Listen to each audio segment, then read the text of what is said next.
There's a secret that everyone knows, but nobody talks about. A truth so obvious that pretending not to see it has become society's biggest lie. Al-Ghazali discovered that this collective denial isn't just social politeness.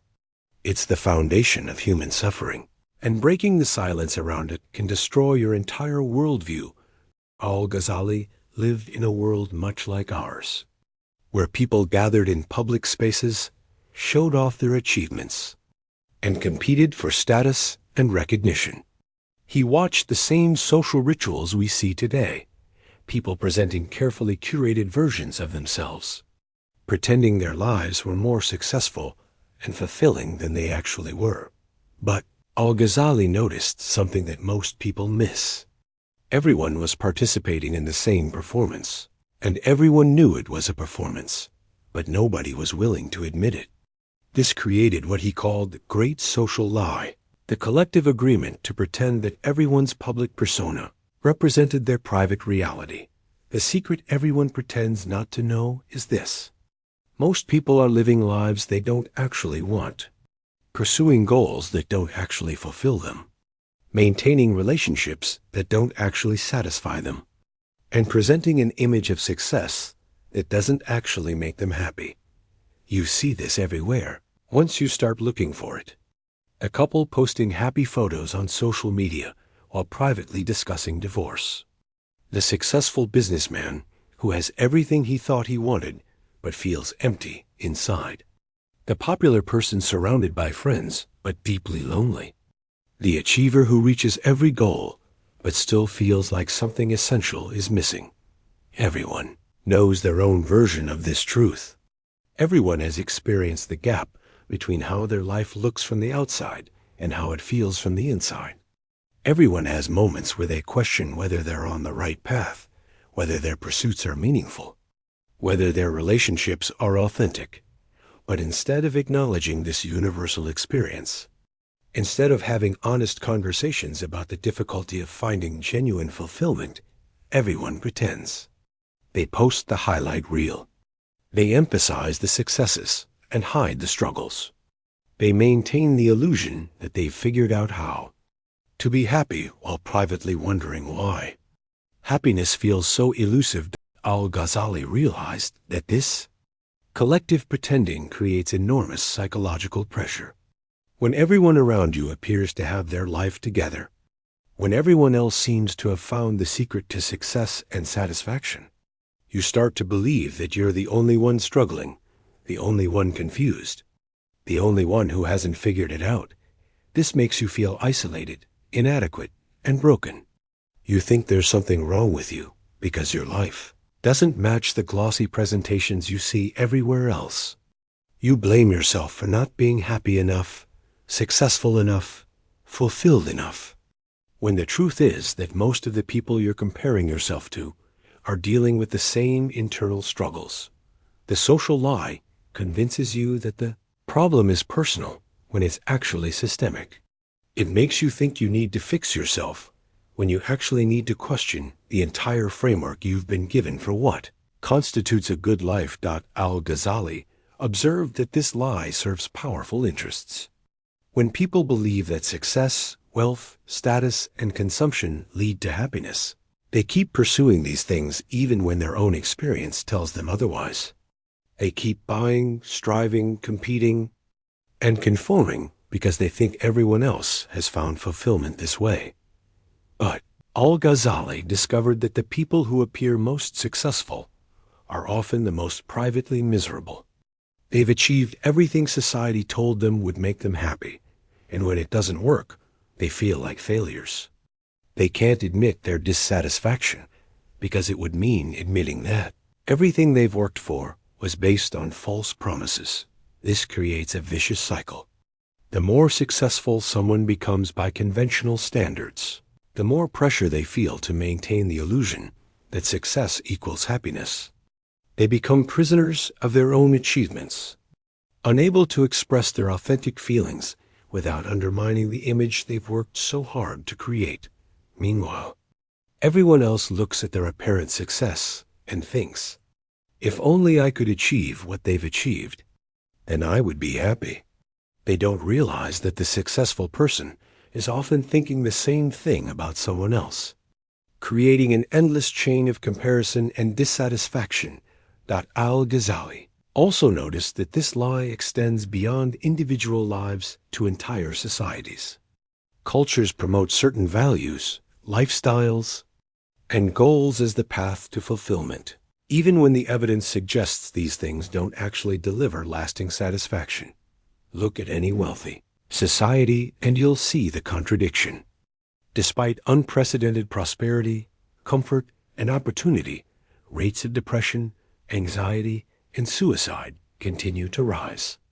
People have more stuff than ever before, but report feeling less satisfied with their lives.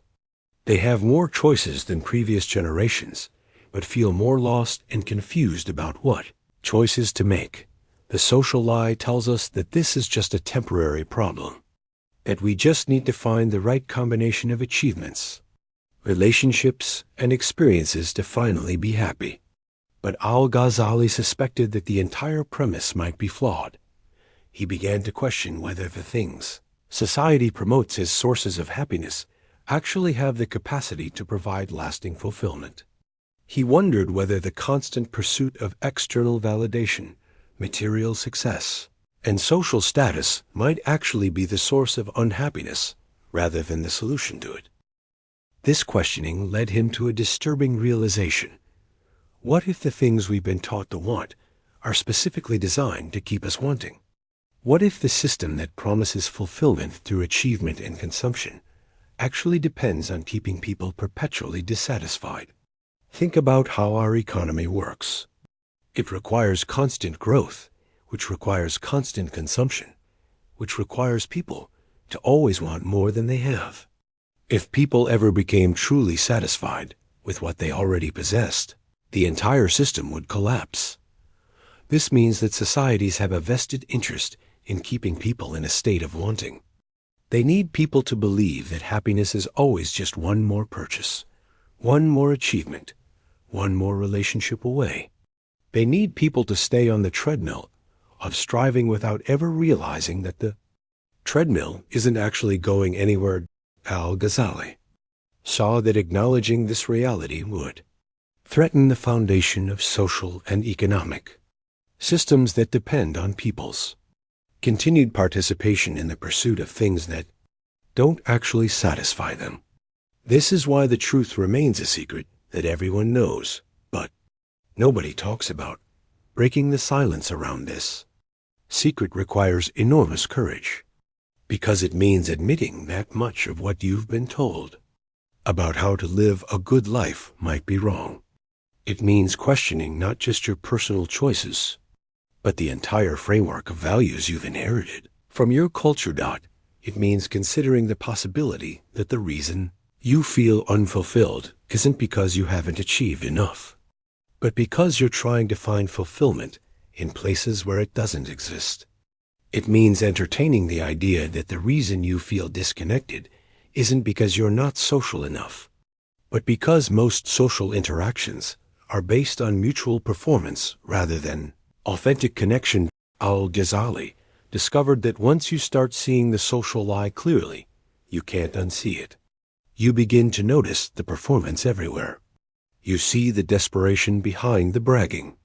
You hear the emptiness behind the busy schedules. You feel the loneliness behind the crowded social calendars. This can be deeply disturbing at first, because it means recognizing how much of your own life has been built on the same false foundations. It means admitting that you too have been participating in the collective pretending, pursuing goals that weren't actually your goals, trying to become someone you didn't actually want to be. But Al-Ghazali also discovered that this recognition is the beginning of real freedom. Once you stop believing the social lie, you can start making choices based on what actually matters to you rather than what you think should matter to you. You can start pursuing genuine fulfillment rather than the appearance of fulfillment. This doesn't mean dropping out of society or rejecting all social values. It means developing the ability to distinguish between what serves your authentic well-being and what serves the maintenance of social illusions. It means learning to participate in society without being enslaved by social expectations. Al-Ghazali found that the people who were genuinely fulfilled weren't the ones who had achieved the most by conventional standards. They were the ones who had learned to find meaning and satisfaction in ways that didn't depend on external validation or social approval. These people had discovered that real happiness comes from within, from aligning your life with your deepest values and authentic desires, rather than with social expectations and cultural programming. They had learned to measure success by internal standards rather than external ones. They were also the people who were most willing to speak honestly about the gap between social expectations and personal reality. They didn't feel the need to maintain perfect images because they weren't trying to prove anything to anyone. They could acknowledge their struggles and uncertainties without feeling like failures.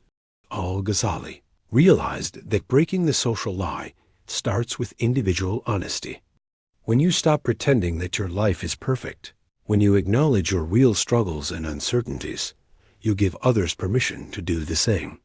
You create space for authentic connection based on shared human experience, rather than mutual performance. This kind of honesty is threatening to systems that depend on people's continued participation in unfulfilling pursuits. But it's liberating for individuals who are tired of pretending and ready to start living authentically. The secret everyone pretends not to know is that most people are struggling with the same fundamental questions. What makes life meaningful? How do you find genuine fulfillment? Why does achieving your goals often feel so empty? How do you create authentic relationships in a world full of performance? These questions don't have easy answers, and that's okay. Al-Ghazali discovered that learning to live comfortably with uncertainty and complexity is part of growing into authentic adulthood. The problem isn't that life is difficult and confusing. The problem is pretending that it isn't. Once you stop pretending, once you acknowledge that everyone is figuring it out as they go along, you can start having real conversations about what actually matters. You can start making choices based on your authentic values rather than social programming. You can start building a life that actually fits you rather than trying to fit yourself into a life that was designed for someone else. The social lie tells you that admitting uncertainty and struggle makes you weak. Al-Ghazali discovered that acknowledging these things honestly makes you human, and embracing your humanity is the beginning of real wisdom.